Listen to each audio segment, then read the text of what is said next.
So as you can see, it's just more sanding. What I'm working on right now is where the tank bed will sit for starboard side fuel tank, and I really only have to sand the areas where the tape will go and filler strip, etc.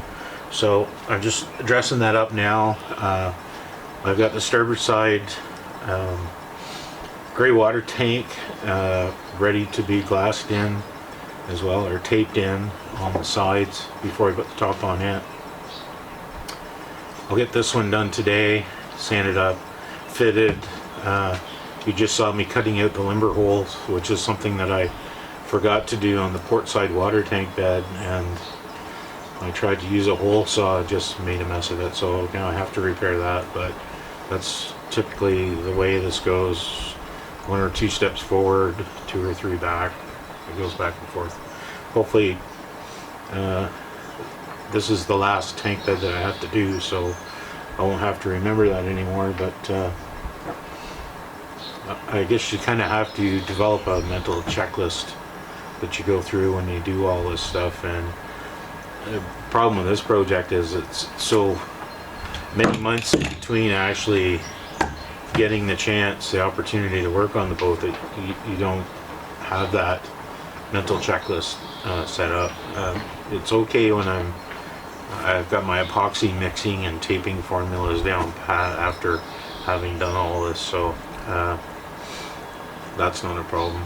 You know, as for this area, somebody asked, am I going to paint this area that's going to be enclosed by the tank bed? And I suppose some builders would do that, but my answer is no. Once this thing goes together, no one will ever see it again. So I'm going to write some dirty words on here so that 50, 60, maybe 100 years from now, when someone tears this apart, they're going to find some dirty words here. But that'll be okay. It'll be a sweet dedication to all of the people who are important to me in my life. So anyways, let me get back to getting this sanded up so I can vacuum it out, wipe it down.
everybody has their own recipe for making wood glue.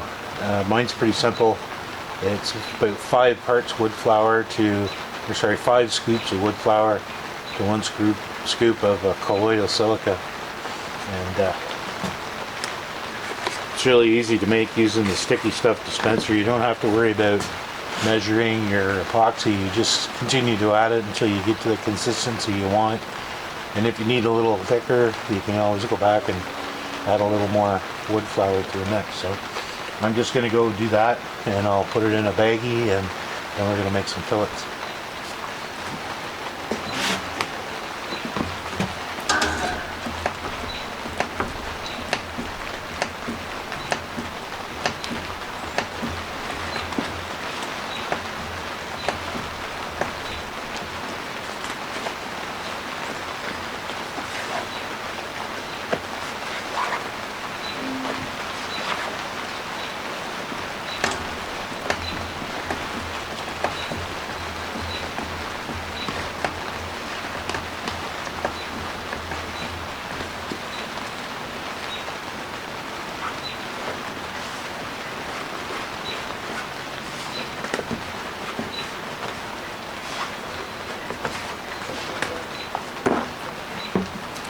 You can see it's just like baking a cake. It's started to wet out, but it's still a little chunky, so we'll just add a bit more and keep going.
So there's pretty close to the consistency that you want. It's like peanut butter. It still flows a little bit, but you need to have it a little soft when you put it in the baggie. Otherwise, if it's too stiff and you try and squeeze it out, it's going to burst the bag. I like to use the cheap little yellow squeegees from Princess Auto, but can't find them, so I'm going to have to stick with the tongue depressors. These are really nice. You get these at Walmart in the craft section, and they're fairly cheap. And they actually have a decent radius to give you a nice fillet.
there you have it.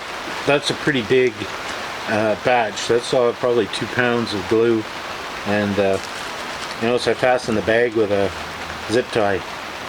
I struggled for years trying to tie these things in a knot, only to make a mess, so I figured out, why not a zip tie? It actually works really well. So I'm just going to run a bead down this leading edge, and you'll get the idea. Then I can turn the camera off.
These actually make a much smaller fillet than I'm used to with my plastic spreaders, which I can't find.